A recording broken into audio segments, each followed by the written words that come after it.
to see identification and proof of legal status. I'm a licensed attorney. Texas State Bar, Victoria Benjamin, my identification. Everyone says there's something. You got documentation proving citizenship right now? My driver's license is in my wallet. 15 years practicing law? The State Bar of Texas. The Fresh Mart on Lindale Avenue was bustling when it happened. Saturday morning, 10:45 a.m. Victoria kept loading groceries. Slow movements, visible hands. 15 years of facing down prosecutors and hostile judges had also taught her that sudden reactions around armed officers ended badly. Palmer's voice cut through the parking lot, noise flat, bureaucratic, rehearsed. Afternoon, Immigration and Customs Enforcement, conducting a compliance check in this area. Need to see identification and proof of legal status. The words carried no inflection. Procedure without thought. Authority without question. Victoria straightened, keeping her hands where they could see them, the bag of bread still in her grip. I'm a licensed attorney, Texas State Bar, Victoria Benjamin. My identification and bar card are in my wallet in the vehicle. She gestured slowly toward the open car door, making sure every movement was deliberate and clear. Palmer didn't move, didn't let her move. Everyone says there's something. Got any documentation on you right now proving citizenship? The way he said it left no room for doubt. He didn't believe her. Victoria felt the familiar heat ignite in her chest, the quiet fury that came from being treated like this in a grocery store parking lot with her children watching. Wearing weekend clothes on a Saturday morning, visiting family, my driver's license is in my wallet, my Texas State Bar card is with it. I've been a practicing attorney for 15 years. If you call the State Bar of Texas, they'll verify everything. We'll verify once we've established identity and status. Palmer's voice had gone colder now, sharper. Jamie's small hand found Victoria's. Mama? It's okay, baby. Victoria kept her eyes on Palmer, her voice low and steady. Stay close to me. But it wasn't okay. Kowalski moved to the passenger side of the rental car, peering through the windows like he was searching for contraband. Briggs positioned himself near the cart, cutting off any exit toward the store. The SUV blocked her from behind. She was boxed in. Victoria reached slowly for her purse on the passenger seat. Palmer's hand moved to his belt. Stop. Don't reach for anything. Step away from the vehicle. I'm retrieving my identification. Victoria kept her voice level, her training kicking in. Document everything. Speak clearly. Assume everything is being recorded. You asked for documentation. It's in my wallet. Step away from the vehicle. Now. The command hung in the air, heavy and absolute. Around them, the parking lot continued its Saturday rhythm. A young law student, Jasmine Torres, first-generation college graduate from a marginalized Houston neighborhood, reached out after reading about the case. Victoria took her on, taught her how to build arguments from evidence fragments, how to stay composed under cross-examination, how to channel rage into precision. Supporters rallied. Community activists organized courthouse vigils for the trial date. Fellow attorneys offered pro bono research assistance. Local news coverage grew into national attention. The case that had started in a grocery store parking lot was becoming a referendum on federal authority and racial profiling. The government made one final settlement offer, $1.2 million, no confidentiality requirement. Victoria considered it for exactly 3 minutes before declining. This isn't about money. This is about making sure they can't do this again. Trial preparation consumed her final weeks. Mock cross-examinations, exhibit organization, witness coordination. Whitfield prepared her for the defense's inevitable attacks that would question her memory of the quota conversation, challenge her emotional state, argue about legal technicalities and qualified immunity. Victoria prepared differently. She reviewed her children's therapy notes, watched the bystander videos until she could recite every word she'd spoken in that parking lot, studied the Fourth Amendment case law until she could cite precedents in her sleep. She drew on Texas roots, generations of civil rights, perseverance, the memory of her grandmother who'd marched in Houston in the 60s, the legacy of resistance against institutional prejudice. This case was bigger than her humiliation. It was about Alex and Jamie learning that injustice had consequences, that power, when abused, could be challenged, that their mother's credentials and dignity mattered.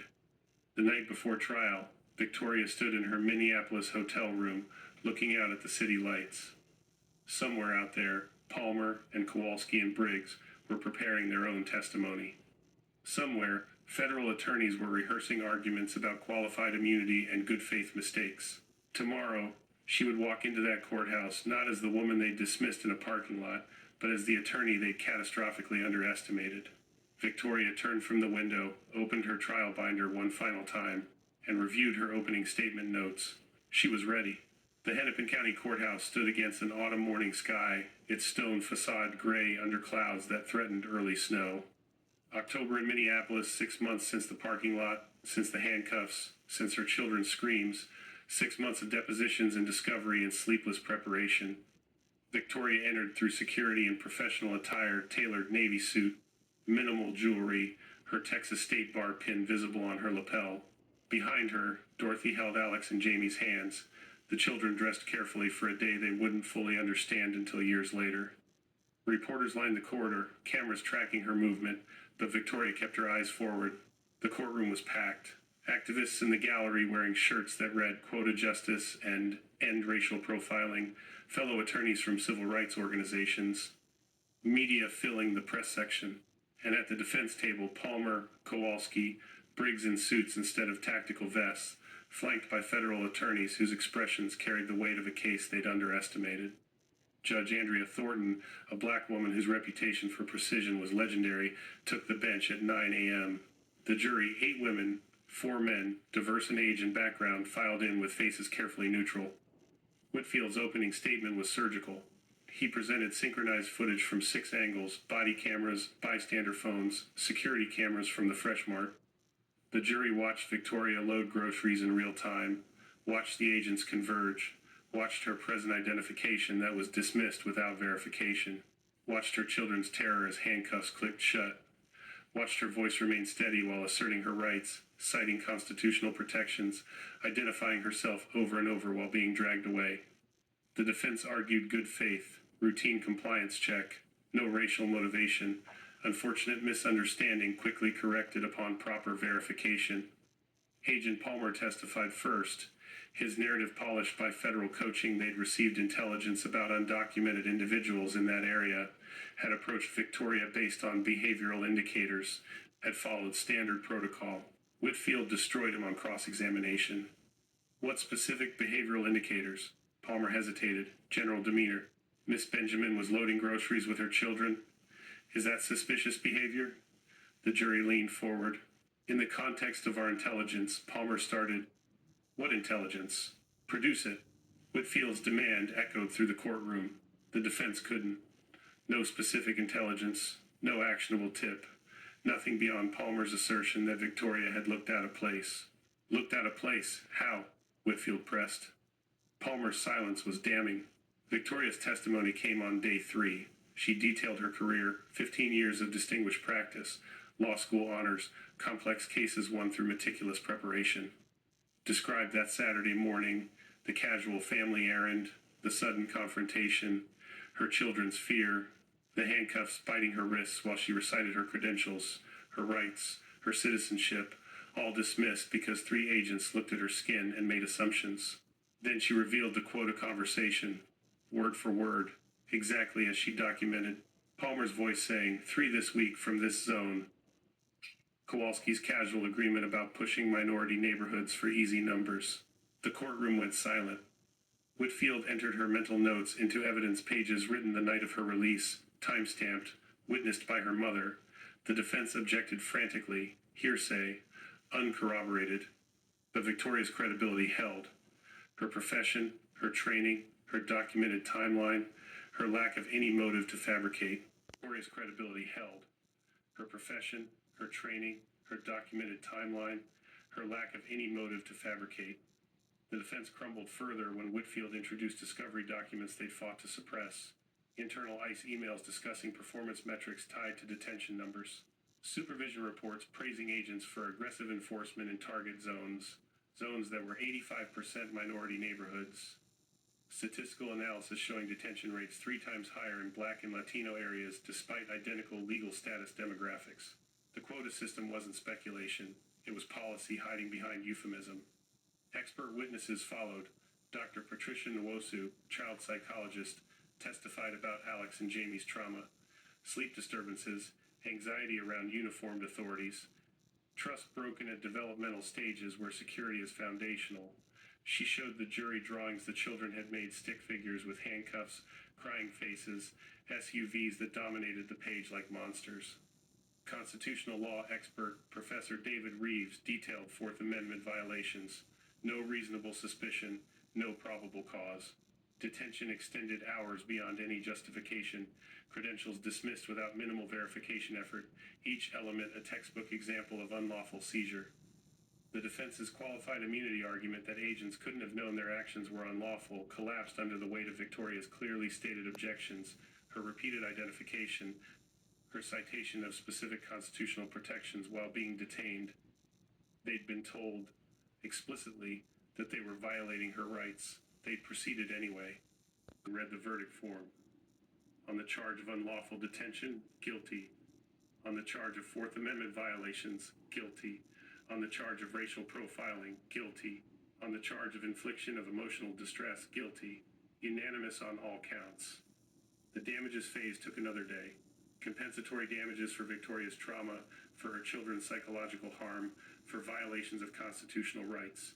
Punitive damages against the individual agents and the government agency that had fostered a quota system prioritizing numbers over legality. The final award, $15.4 million. The courtroom erupted. Applause from the gallery despite Thornton's gavel. Activists shouting victory. Media rushing for statements. At the defense table, Palmer stared at the floor. Kowalski's face had gone gray. Briggs sat motionless. Victoria remained still, her expression composed, but her eyes reflected something deeper, vindication measured not in money, but in accountability, in a public record that couldn't be sealed or buried, in precedent that would protect others. Outside the courthouse, she made a brief statement to assembled press.